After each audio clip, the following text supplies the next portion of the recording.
The stench reeking from a typical drug den is unbearable, isolated, unkempt, and a major health hazard are the hallmarks of the informal rooms where the once able-bodied young men and women come to intoxicate themselves or, in common parlance, to get a fix to shoot up.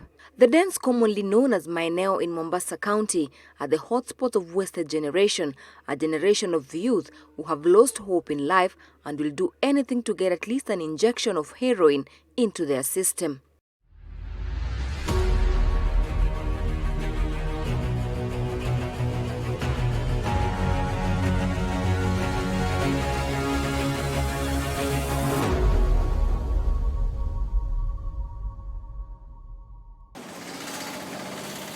Mombasa is a coastal town in Kenya that prides itself internationally as the best tourist destination in the region. The sandy beaches as well as the unique Swahili culture are features that one looks forward to once in the city. However, in the midst of all this, a generation of young men and women have been ensnared by substances that take no prisoners. This is one of the numerous drug dens in the county that is almost a no-go zone for the general public owing to the nature of activity that goes on here. Many have run away from their families and choose a street life after being hooked to drugs and substance abuse.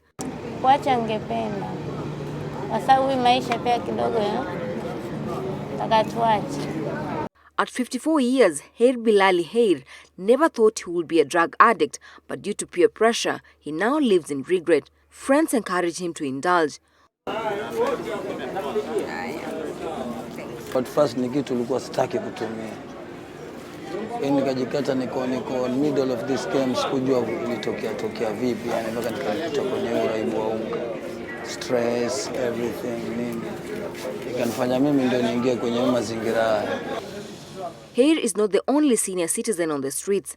His counterpart Abdul Karim Gulab has been to the rehab severally, but each time he comes out, he relapses back to his old habits.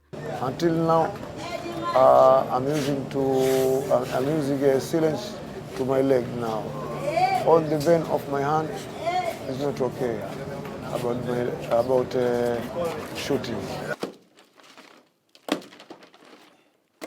Only recently, the Kenya Police Service declared an all-out war on criminals and drug barons. Prominent businessmen and politicians were arrested and swiftly arraigned in court in the dragnet that followed soon after.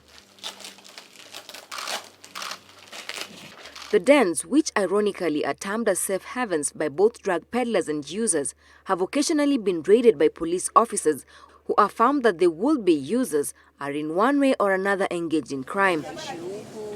Kuligwa utafutana na wale wauzaji wa maunga, wale wanaolete watafutana na zizi wafutaji. Naima Said Nasib knows these too well. At the age of 17, she found solace in alcohol and marijuana. This, however, escalated to heroin use. Nasib dropped out of school due to lack of school fees. She then turned to using drugs as a form of escape and to cope with her reality back then. The pain that I was feeling while I'm selling things with my mother, I see my fellow students passing by, coming from school. They are telling me what they did at school, which I know, if I was there, I could have caught it, you know. Maybe they could come and tell me, there was a competition, people won, you know. I felt pain. So I started taking out pain with cigarettes and marijuana. She ran away from an approved school she had been booked in.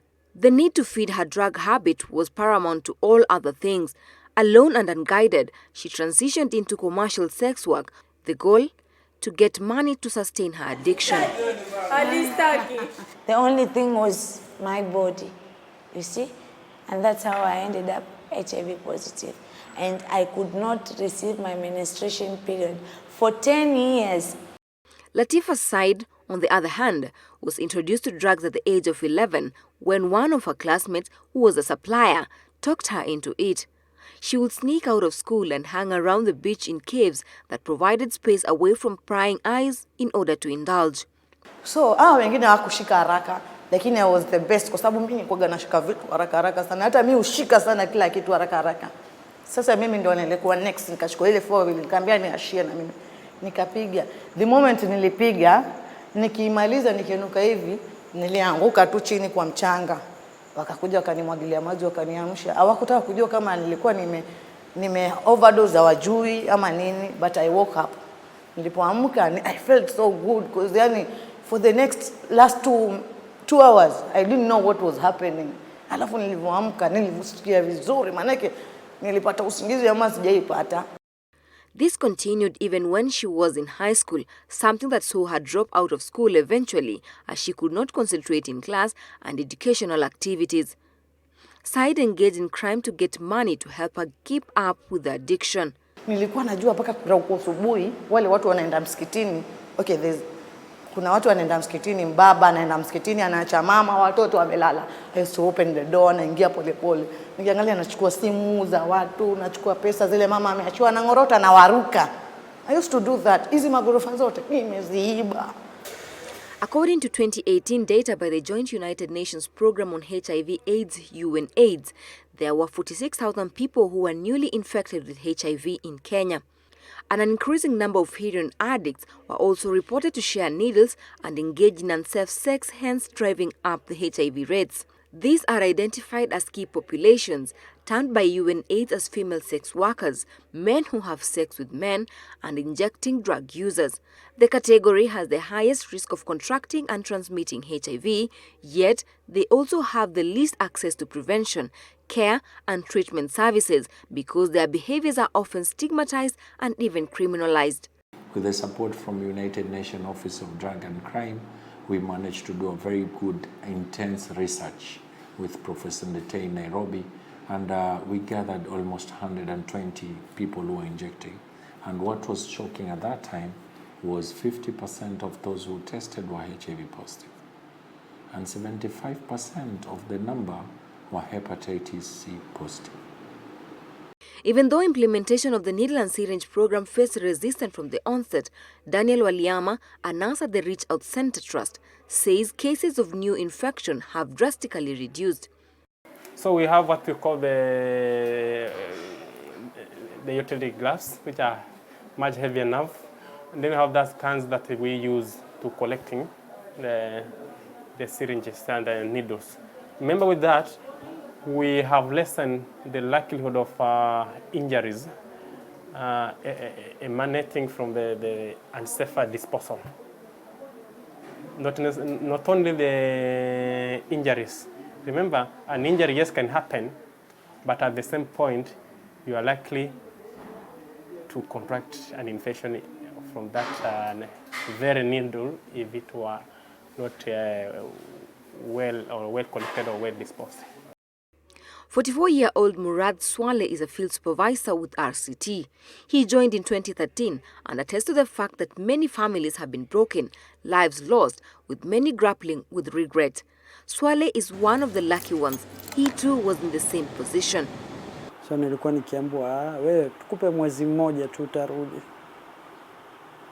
Ilikuwa ikinitia hofu.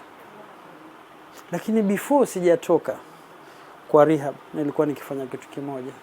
Nikiamka usiku watu wamelala, mimi naamka na swali nalia kwa Mungu wangu.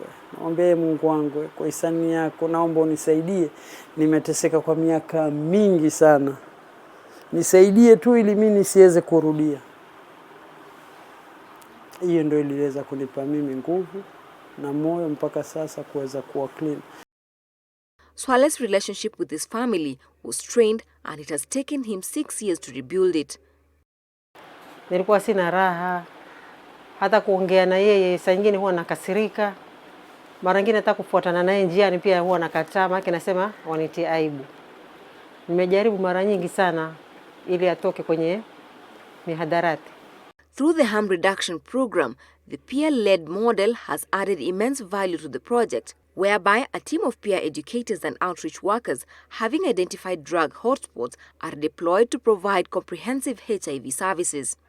Na huwa nawaambia every shot you have to use a new needle na you don't have to share. Mimi I'm there to bring you this needle every day. Na you can see ziko 3 kwenye pakti. Kwa hivyo when you get 2 packets utatumia mchana mzima, si ndio? There will be 6. Wakishatumia wananiwekeaga mahali kama hapa, wananiwekea hapa used ones. Unasikia? So na mimi kuna yule ambao unajua uwezi client wote hawawezi kuweka hapa ndani. Sasa mi upitianga after kama washamaliza duty ya asubuhi. Sasa nikishamaliza kupeana health education, manake mimi nikienda maeneo stoki haraka, I have to give health education. Kwanza unieleze good practice, how they will shoot, siwa shoot kwa mshipa mmoja sana. Okay, no, I have to show them how they shoot themselves, nini. Niwaelezee vitu vingi, maybe how to use condom, nini, niwaelezee mambo mengi. After that it will take like 2 hours nikiwa pale maeneo. Kwa hivyo kama kuna wale wa kujidunga washajidunga. Kuna wale ambao hawalazimishi kufanya vile unavyotaka. Kuna yule atafikiria kuwekea akisha leo ataweka kwenye box. Kuna yule anawacha pale pale. Unaelewa? Sasa this inanisaidiaga, ninashika shindano nikitia kwenye box. Hii ni bunduki yangu ya kushika na nimevaa gloves, na gloves zangu kila kitu huwa sishikangi na mkono. So we make sure we go to the field frequently to get the feedback from the beneficiary, from the community, and also engage time. In the evening we also, because we live within this locality, we also pass by and talk to them. It is now understood globally that in order to reduce the spread of HIV/AIDS to zero, key populations must be given priority attention in the national AIDS and STI control programs.